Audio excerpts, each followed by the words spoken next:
Hello again, and just before I start talking this time, maybe just take in a little bit of what I'm looking at while I'm doing this recording.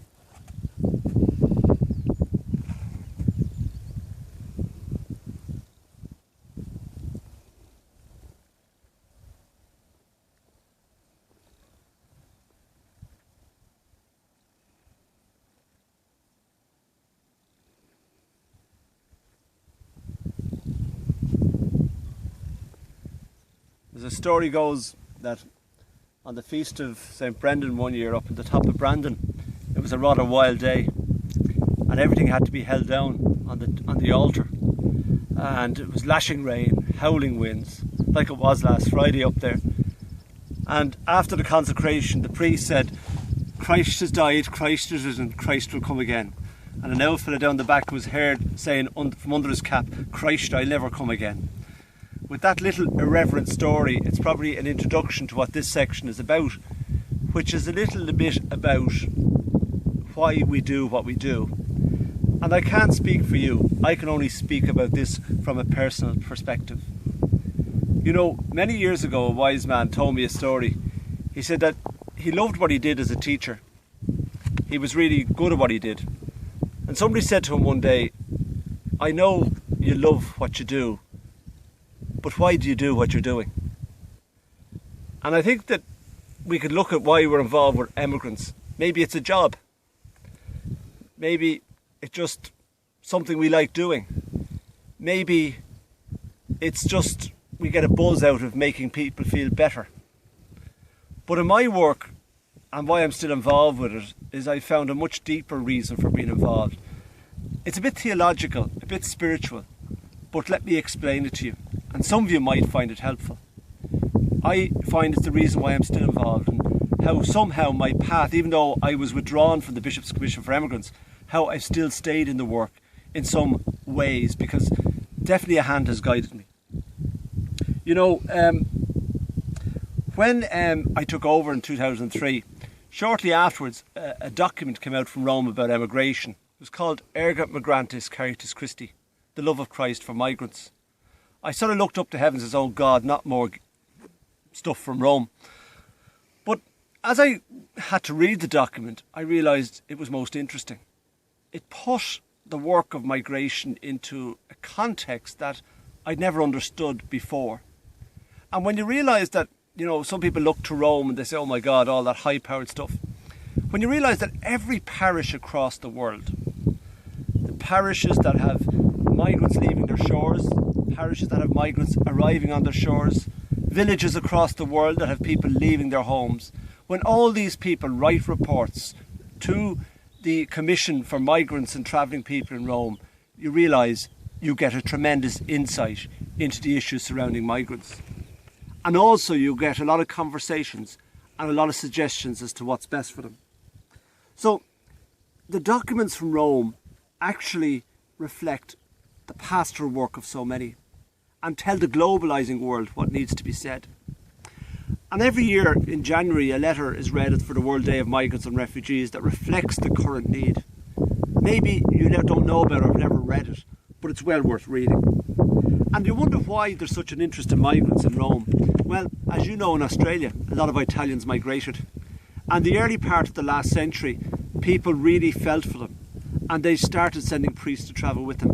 And one order of priests, called the Scalabridians, who you have in Australia, their actual mission is to care for migrants. And they inform a lot of what happens. But the task of working with migrants, as you know, is not to build ghettos.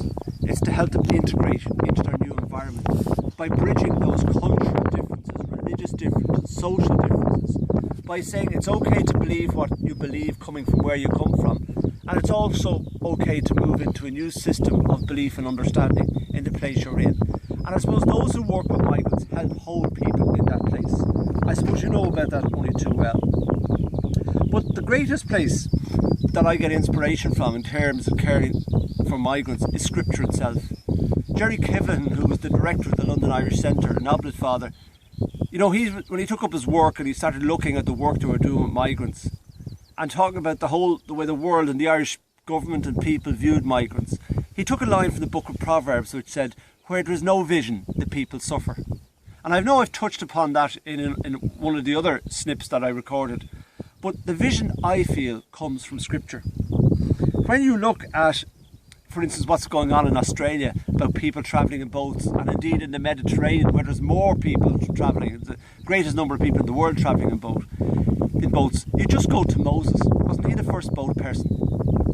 Wasn't he put in a boat by his mother, a basket of rushes, and pushed to safety on a river in the hope that somebody would find him and give him a new future and a new hope?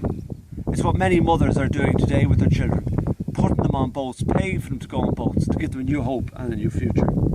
And when you look at all the great people of Scripture like Abraham, Moses, whom I've already mentioned, when you look at Ezekiel, when you look at all those people who were directly responsible for what the Judeo-Christian tradition calls a revelation of God, where there was a major change in the way God related to his people and people to God, all those people were migrants, without question. What is it about the migrant that once he gets off the sofa, or he or she gets off the sofa, that they are open to something new, something transformative, that even the Almighty notices? And so when you read Scripture from the perspective of a migrant, you see it very, very differently.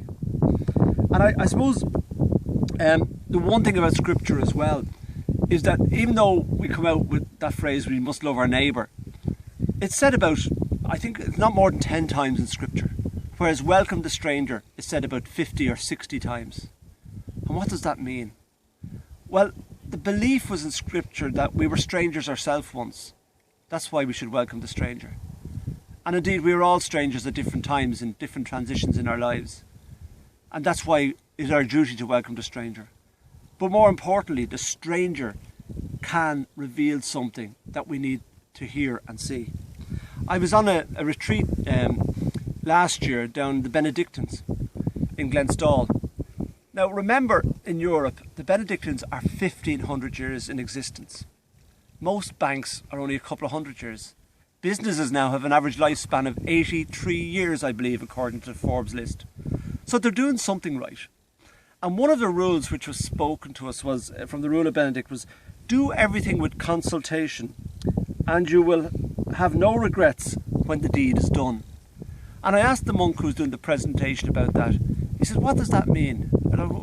Consultation, how do you do it? He says, well, we have the belief that the newest monk in the door may have the answer to something we've been struggling with for years. So even the new emigrant who's coming in the door, maybe they've something to say that maybe we need to change and look at things differently. So as I'm talking here, there's a few migrants coming down the hillside on this lovely walk. So I just if you hear any voices, it's not me going mad. But the other thing about the whole religious dimension of the migrant thing is I look particularly at the moment to Pope Francis and what he is doing for migrants in the world today. Don't underestimate it. And I think, as I said in one of my talks, knowing your own migratory experience is important. Pope Francis was the children of migrants from Italy. I think it was they left their village in about 1929 and experienced the economic crash in 1932 where they lost everything. And in loss, having lost their homeland and everything else, they had to find everything again. They had to rebuild a life. And it was around their friends and the family that were with them that they rebuilt that life. He knows what it is to be a migrant. And he uses the migrant experience to show the shortcomings of the present global economic system, to show the way people are exploited. We, for instance, know that the 1 year or 2 year visa is now is a great thing, a great opportunity. But we know that the young Irish are doing jobs that really young Australians wouldn't do. So it fits a need for Australia, even though it's a great opportunity for Irish people. And I wonder when we really look at why we do what we do, I mean, we may do it for many, many different reasons, for reasons of social justice and human rights, and that's all very well, and it's commendable. But the reason, what Francis calls us back to, is the reason we look after migrants is that, you know, we put all these labels on people and categories on people. And he says, look, they are our brothers and sisters. And that is the message of faith. Friends of mine in the refugee camps in Syria, they said to people, and they have 500,000 refugees in Jordan, and we're clapping ourselves in the back in Ireland because we're taking in 400. He said, why do you do this? Why do you mind these people? And he simply said, because they are our brothers and sisters. And the world is putting lines between families and is really dividing the world. And if you're to sit in a place where you can treat people with respect, I think that biblical and church message helps us understand and do that in a fresh way and see the people who come across our path with dignity. I suppose when you look at all those different documents, Popular and Progressivo tells us that we should open our doors and hostels to young people. The Pope last year in Lampedusa, where all those migrants died, saying migrants are not pawns on the chessboard of humanity. There's so much there for us to nurture us that we will have the vision so the people won't suffer. But there's two real reasons why I think at the end of the day the church is very strong on migration. You know, we looked at the ocean there a while ago, and many people talk about emigration as a crossing over. Like it's so vast, it's not travelling on the ocean, you're crossing over to somewhere else.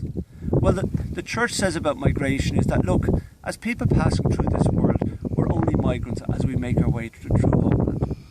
But the main reason I think gives me great strength in the work of migrants is a colleague of mine.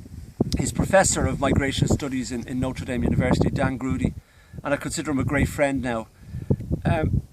He wrote something very interesting. He says the greatest migration that ever happened in the history of the world, the greatest migration. And it's why the church and why people of faith are committed to migrants and assisting them. Because the greatest migration is the fact that the Son of God migrated to his people. That Jesus left the heavenly place and came to this earth to bring his people back to that place of the Father. And I suppose if we see ourselves in that work of bringing something of the divine to humanity, that you can increase the dignity, the sense of well-being of humanity, particularly those who are most exploited, most frowned upon, seen as the problem when they're only a symptom, well then we're doing great work. So, as Jerry says, where there's no vision, the people suffer. So maybe in these few days you can look at the vision that really, really informs what you do. I could talk for hours about many aspects of this short presentation, but I just wanted to give you some of the reasons why I feel I'm still in the work and why I still enjoy it. And on this Easter, the 99th anniversary of the 1916 Rising, whether it be politics or sense of justice or your faith that inspires you, may you have bountiful gifts and continue in the work that you're doing. Thank you.